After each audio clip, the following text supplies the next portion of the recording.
اگر یہ روایہ ہو تو پھر آپ مولانا محمد یوسف علی دیانی رحمۃ اللہ علیہ کی کتاب دیکھیں، عصر حاضر حدیث نبوی کے آئینے میں مفتیوں کا حال بھی بتایا ہے، مسجدوں کے علماء کا حال بھی بتایا ہے، سیاسی علماء کا ذکر بھی ہے، حکام کا ذکر بھی ہے، جتنے بھی طبقات ہیں سب کا اس کے اندر تذکرہ ہے۔ اور یہ کتاب میرے لیے نہیں لکھی گئی ہے، یہ کتاب انہوں نے آج کل یہ کتاب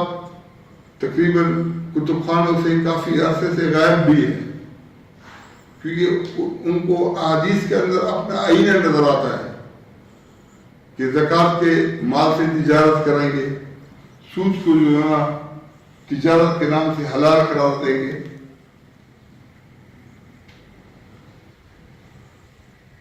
اور ان میں کچھ احادیث ایسی بھی ہیں جن کے تراجم اور جن کی تشریحات غلط کی گئی ہیں۔ اگر مجھے اللہ تعالیٰ نے توفیق دی تو انشاءاللہ میں اس کو تصحیح کے ساتھ شائع کروں گا، تاکہ یہ کتب خانوں کے اندر جو غائب کی گئی ہے یہ دوبارہ واپس آ جائے۔ مولانا یوسف الدیانی صاحب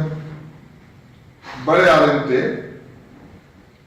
حاجی عثمان صاحب کے خلاف ان کا فتویٰ اقرا ڈائجسٹ کے اندر چھپا، لیکن اس کے باوجود جب ان سے وضاحت طلب کی گئی، میں نے خود طلب کیے تو انہوں نے کہا کہ حاجی عثمان صاحب کے اس سے تو میں دعائیں مانگتا ہوں توسل سے، اور وہ اپنے داماد کو لے کر ان کی قبر پر بھی جاتے تھے۔ تو میرا تعارف کیا ہے، میری باتوں سے سب کو پتہ چلتا ہے کہ میں کون ہوں اور کیا چاہتا ہوں۔ میں نہ کسی عالم ہونے کا دعویٰ کرتا اور نہ کسی کا خلیفہ مجاز ہوں، نہ میں کسی کا بڑا مجاہد ہوں، اور نہ میں ان چیزوں کا قائل ہوں۔ یہ کہتا ہوں کہ اگر قرآن کی طرف سیدھے سادہ صحابہ جو امی تھے، ان پڑھ تھے، انہوں نے توجہ کی تو وہ چند سالوں کے اندر پوری دنیا کے اوپر غالب آ گئے۔ آج پڑھے لکھے طبقے کی کمی نہیں ہے،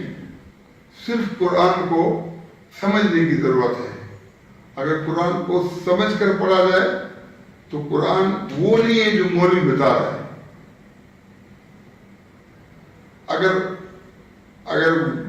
اس کو ہم قرآن سمجھے جس کا مولوی نے غلط ترجمہ کیا ہے یا غلط تشریح بیان کی ہے یا غلط تفسیر بیان کی ہے، تو یہ قرآن پھر اسی لائق ہے کہ اس کو بآواز تلاوت کر کے قرأت کے ساتھ اور اس انداز کے اندر پڑھا جائے کہ جس کا سمجھنے اور سمجھانے سے کوئی تعلق نہ ہو، بس اس کی آواز سے روح کو تسکین ملے، یہ اس حد تک جو ہے نا موجود ہو۔ جس دن قرآن کو سمجھ کر اور جو اللہ کا مفہوم ہے اس کو پڑھنے کی کوشش کی گئی تو میں یہ سمجھتا ہوں کہ یہ دنیا بدل جائے گی۔